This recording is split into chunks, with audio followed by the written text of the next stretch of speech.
This is Beyond Category, and I'm Eric Felton. We're here at Blues Alley in Washington, D.C. to hear Corey Harris.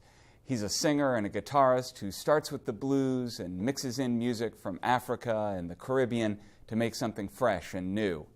He's going to be playing with his band here tonight. We get to check him out right now.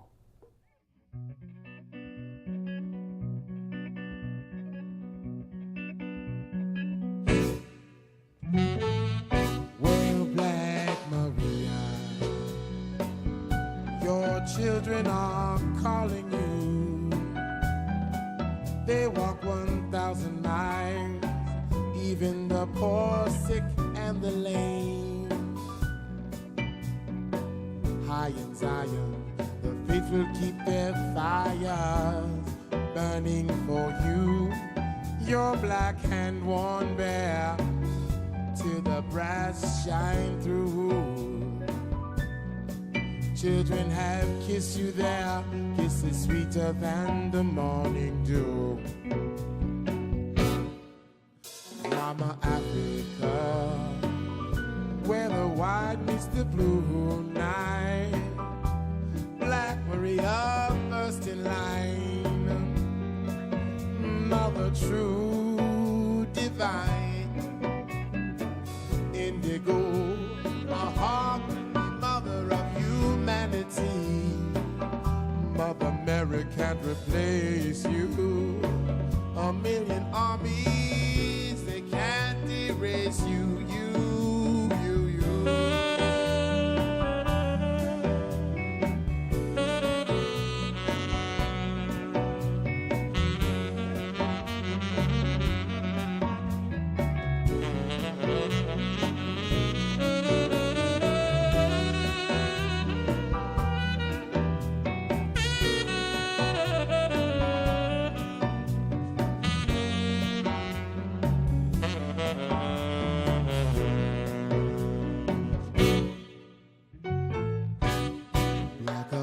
Blackbird's eye, blacker than the midnight sky.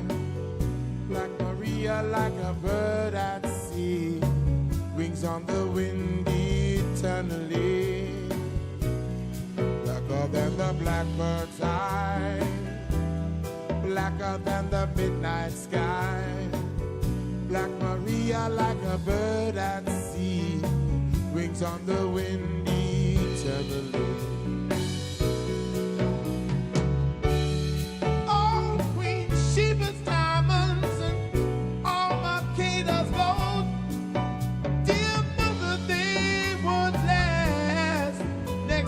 Treasures you hold, wherever I cried out to you, you knew my name. Still your blessing come down, just like showers of rain, showers of rain.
Corey Harris, thanks for joining us today. Thank you. It's good to be here. Good. So tell us about that first song. First tune is called Black Maria, and the inspiration is drawn from the knowledge of all the black Madonnas that can be seen in Europe and also in Africa. And so it's an ode to womanhood, an ode to African womanhood.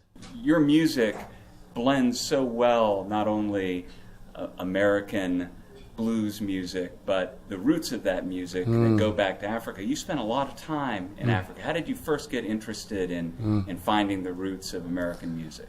Oh, gosh, that's a long question. The first time, I guess, was really just growing up and having an awareness of Africa through my mother and through things that she would tell me, things that she would buy for me over the years, you know. Like I had a poster of Africa on my wall when I was very young, and it broke down geographically all the resources that can be found in the areas and the political divisions, you know. So I had an awareness of the place, you know.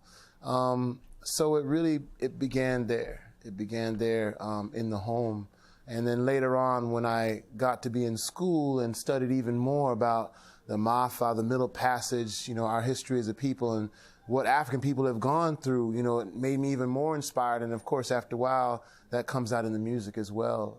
When I was in my early 20s, I had the opportunity to live in Cameroon in West Africa. So that was very influential in my work and in my thinking and my understanding of the culture of rhythm and music, and also understanding the roots of blues, because we know from history that those of us who play blues, our ancestors came from Africa. That is, those of us who come from that southeast, the black belt, the cotton belt, you know. And so just observing all the similarities and realizing that it's one family we're dealing with, it's one music we're dealing with, it's one history we're dealing with different branches, you know. It's a human story, so. Who did you learn from in Africa? Which were the musicians who really inspired you there? Well, I would say Sheikh Amala Diabate is one who continues to inspire me. Mamadou Kouyaté from Guinea. Sheikh Amala Diabate is from Mali. Mamadou Kouyaté is from Guinea. But I think my biggest influence would be Ali Farka Touré. Ali Farka Touré, I did a documentary film with him that was directed by Martin Scorsese that came out in 2003 called Feel Like Going Home, where we did a survey basically of blues in Mississippi, the history of the blues in America, and then we went over to Mali, interviewed Ali Farka Touré as well. And also I did a record with him called Mississippi to Mali, which is on Rounder Records. And most recently I finished a book on Ali Farka Touré, which I went to Kickstarter to get the funding for that, and I received the funding in 2011. The book came out about this time last year. So it's called Jatigi, The Life and Music of Ali Farka Touré. One of the things that you had noted about Ali Farka Touré and his music is that you said he's one of the first people you ever met who was a great musician who didn't think of himself first and foremost as a musician. Right. It's a very important distinction because our lives as people inform our art. And so we have to have a life. We have to take out the trash and change the diaper. We got to go to work. You know, we got to do those mundane tasks as well as take care of people in our families and sort of things. So we have something to sing about. Because if you're just a musician and you have no life to sing about, what's the point? You know, so he was somebody who exemplified that. He really took care of his family, his community, the community of Niafunke, where he was from. He ended up being the mayor of Niafunke before he passed away. But prior to that, he was responsible for about 80% of the economic output and activity of the town. You know, he had different businesses, transport businesses, a mechanics garage. He had a couple hotels, you know. So he was somebody who, even though he had all these means, he was also somebody who was very humble, very frugal, and he helped people, you know. And in fact, his middle name, Farka, means donkey. And he was given that because somebody who supports a lot, who can carry more than his weight, you know. But he was always fond to say that he was the donkey that no one climbs on top of.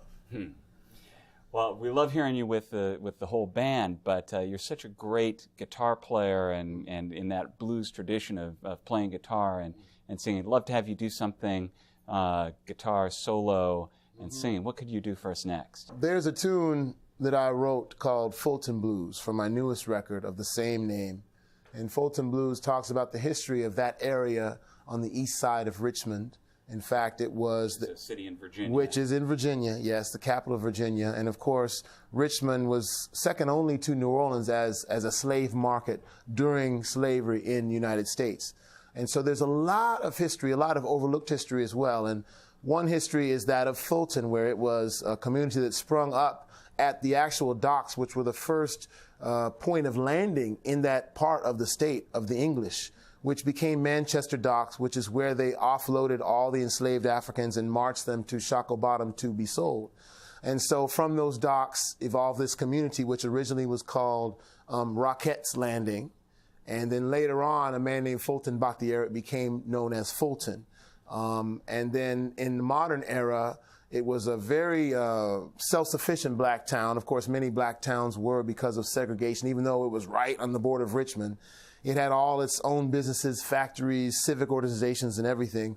And the community, that is the leaders of the city, the mayor of the city hall, they decided that it would be better to exercise eminent domain and actually take this land from the people, pay them pennies on the dollar for the land, and then redevelop that land and make millions off of the land with different enterprises and things like that. And so that's basically the history of Fulton. All right, Corey Harris, the Fulton Blues.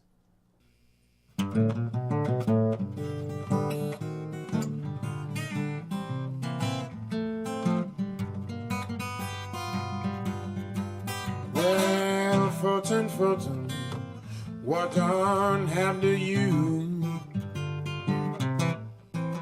Well, Fulton, Fulton, what done happened to you? Seemed like every day where the people crying in the news.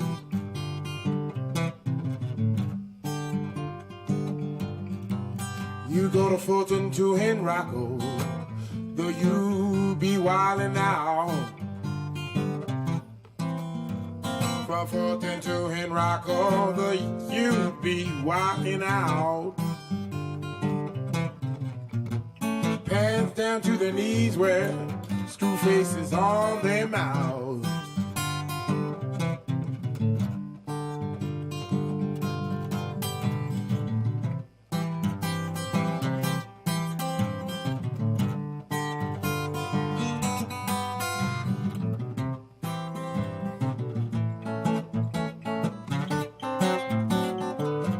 That's the Fulton Blues.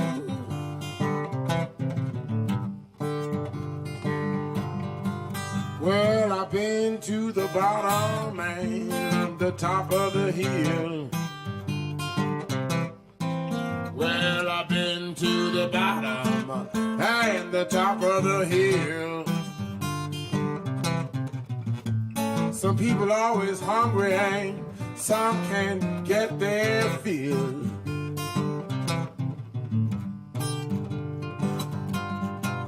You go to Monument Avenue down in Richmond town. Monument Avenue down in Richmond town.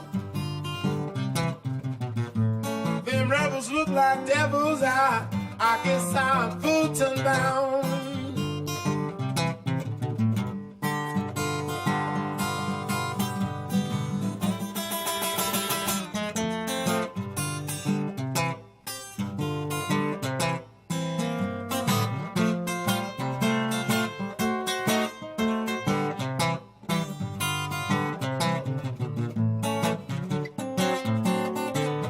That's the Fulton Blues.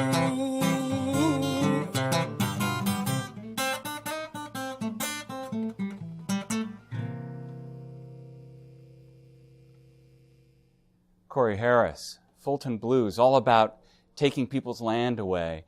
You know, that's something that speaks to people all over the world. It's a problem in Kenya, it's a problem in China, and it happens in the U.S. where powerful people are able to use the law, sometimes outside of the law. But it makes me think about how blues touches on the things in life that matter to people. I've heard you say that the blues is the book of life.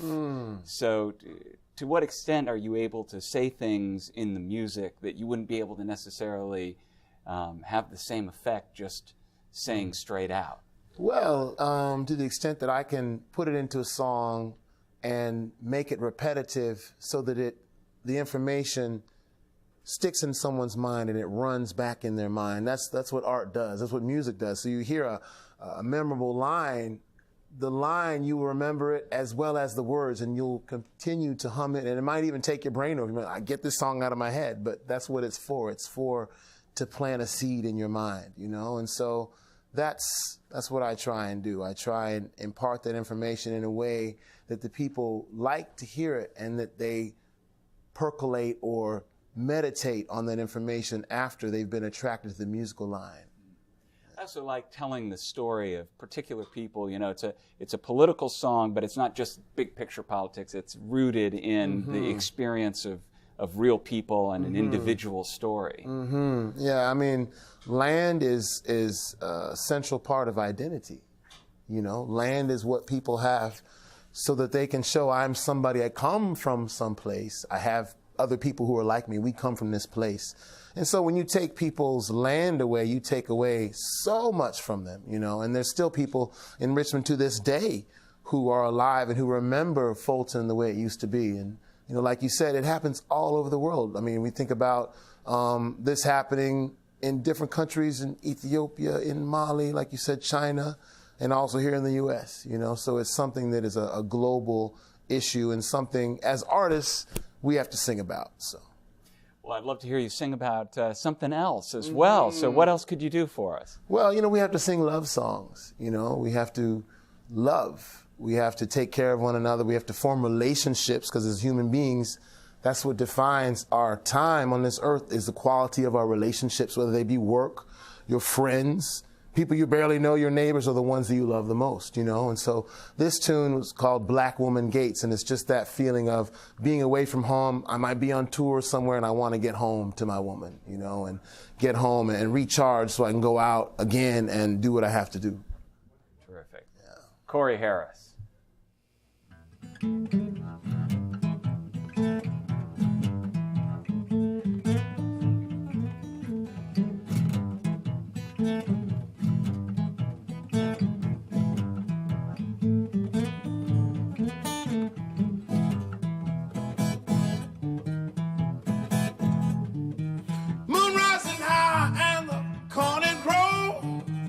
Follow my baby no matter where she goes. Won't be late, just can't wait until I reach my black woman gate. Won't be late, just can't wait until I reach my black woman gate. Sunrise in Texas, set in Tennessee. I got the blues and my woman, she got me. Won't be late, just can't wait until I reach my black woman gate. Won't be late, just can't wait until I reach my black woman.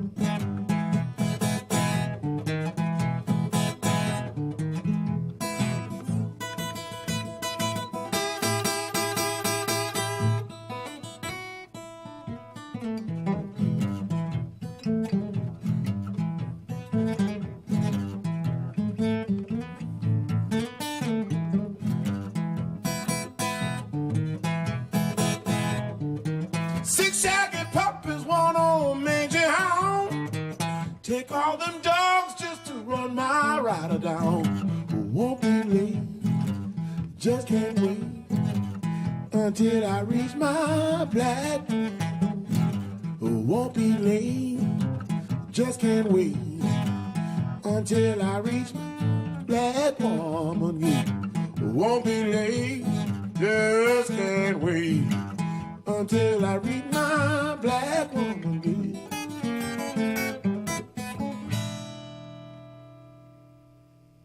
So what about the blues in America? It seems that fans of the blues in America tend to be real traditionalists, and they want the blues a certain way. And one of the things that's been great about your artistry is that you combine complete knowledge of that old school original blues, with then eclectic influences. You bring in music from the Caribbean, get back to roots in Africa. How much of a challenge is that with blues fans to get them to open their ears a little bit to different approaches and different influences on the blues? Right. Well, as a jazz player, you know, there are jazz police. Yes, so we have the same self-appointed police in the blues as well. You know, and so, yeah, it is a challenge. But at the end of the day, you know, you have to give the people what they want, and you got to give them something extra. And that's what I do. Some records I put out are blues. Other records I put out are a mixture of that. You know, and so I want to appeal not only to those people who love the blues, but those people who just love music and like to experiment with something new, like to have their creative horizons, their mind, the information that they take in expanded, you know. So that's what I try to do. But it's something that you have to do naturally. I can't really sit down and say, well, this is the formula for doing this and combining this into the blues. It just, either it works or it doesn't, you know. And I've learned from my travels, when I go to Mali or Guinea or Cameroon or Morocco or Sierra Leone, I just come with who I am as my blues roots, you know, and I play what they play with them, and I don't really have to change because what I do is a branch of what they are, you know. And so it's like someone, say, from the Cape Breton Isles, a fiddler. He might go to Ireland or Scotland. He doesn't really have to change what he's doing because they have the tradition already there. You know, so it's the same thing with the blues. You know, just have to realize what lane you're in and stay in your lane and have a full knowledge of yourself.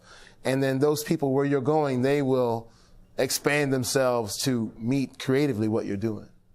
Now, have you ever found anything that doesn't work with the blues? You kind of try something new and say, that didn't really work. Yeah.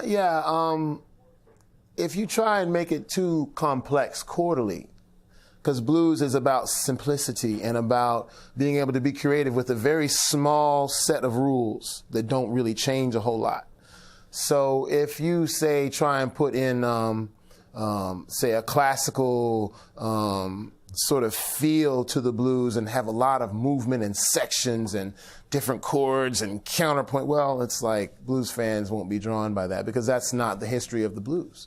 You know, and so each music reflects the history that it came out of. You know, classical music was commissioned by kings and royalty, and so it's reflected in the way the music is set. It's very complex. You got to pay people to do this and ponder, you know, whereas European folk music is more like the blues. It's like very simple, a few chords, let's dance, let's have some rhythm, let's sing, let's drink, whatever, you know, so that's the difference. Well, I'd love to hear you with the whole band again, get everybody up and do one more tune for us. Let's do it. All right. What can you do for the last tune? Well, this last tune is a tune I wrote called A Blues.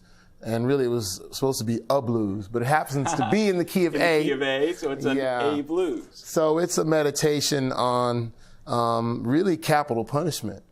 And the last line in the song is, I wonder why they kill the prisoners when it's late at night, because the current is that much stronger when all the people have turned out the lights.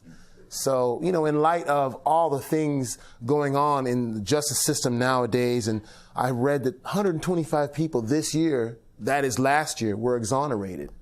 One man was in prison for 39 years. And the person who put him in there said, you know what, I lied, he didn't do it.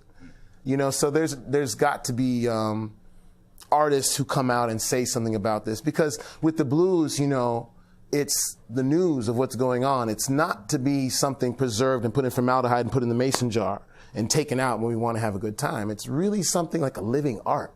You know, you think about people like Robert Johnson, they were not trying to be old bluesmen. They were young people. They were 19 and 20 years old playing young people's music, and their elders were not listening to this music. You know what I mean? And so in the spirit of that music, we have to keep on going and realize this is something that's commenting on the situation and expressing what's going on so that people can know what's going on. Because it's not just about the news and looking on the internet. It's really about the information that the music and the culture and that arts gives us. You know, so blues is a part of that. Corey Harris.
'cause it's too many miles.